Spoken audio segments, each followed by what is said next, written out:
Hi everybody, so today we're going to look at some question 4s on organic chemistry that sometimes come up. There isn't too many of them. So let's start off.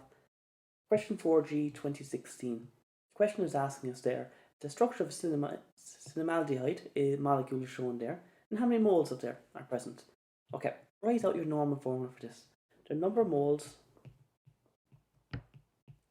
equals mass over your MR. Okay, and if we do that out, you'll see that we have 1.65 grams of the mass on the ounce, that's grand.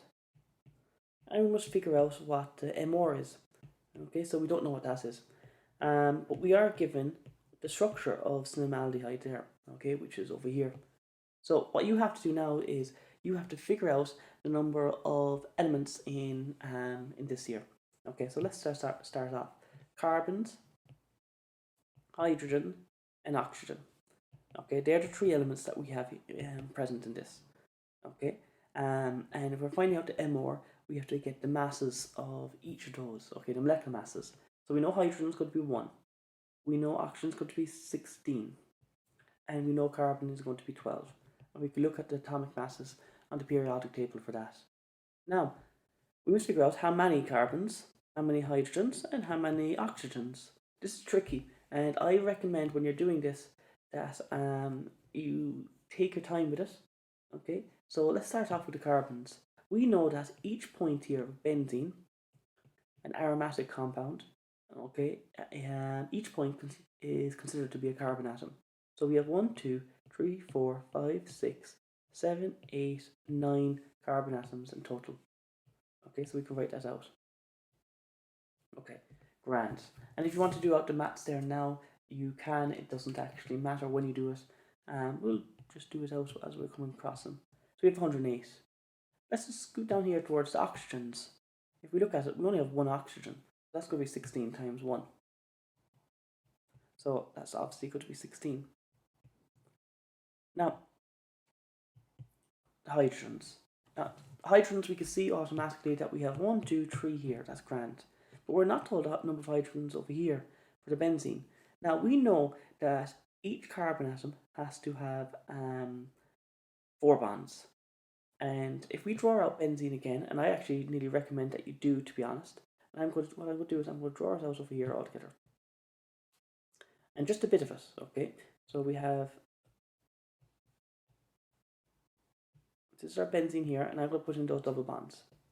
And we can see it's bonded to another carbon. Okay, we won't bother with the rest of it, okay? Now, put in your hydrogens up here. You can see that each carbon wants 4 bonds, and that we can see from this that there are 3 bonds there, so that's 1 hydrogen. That's 1 hydrogen there to make it 4.